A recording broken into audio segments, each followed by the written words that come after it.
Voici une reformulation de l'article. La ministre des Sports, Marie Barsac, a exprimé mercredi ses inquiétudes face aux « confusions » et « amalgames » entre le port du voile et la radicalisation dans le sport, se distanciant d'un projet de loi récemment adopté par le Sénat avec le soutien d'un autre membre du gouvernement. Ce projet, porté par les Républicains, interdit le port du voile dans les compétitions sportives, une position soutenue par le ministre délégué auprès du ministre de l'Intérieur, François-Noël Buffet. Marie Barsac, quant à elle, estime que la radicalisation dans le sport relève d'un problème distinct du port du voile ou des signes religieux. Lors d'une audition devant les députés, elle a rappelé l'objectif du ministère des Sports de permettre à tous l'accès à la pratique sportive et a souligné que le sport est un moyen d'émancipation.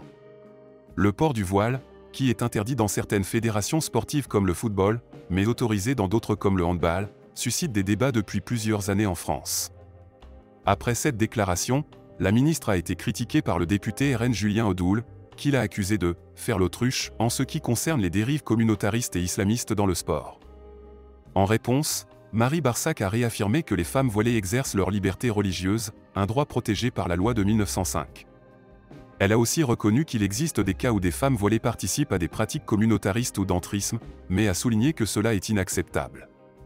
Elle a précisé qu'elle ne tolérerait pas qu'une femme soit exclue de la poignée de main ou qu'un match soit interrompu pour des prières, et a conclu qu'elle n'adhérait pas aux chiffres avancés dans le rapport de Julien Audoul concernant des comportements communautaristes dans les clubs sportifs.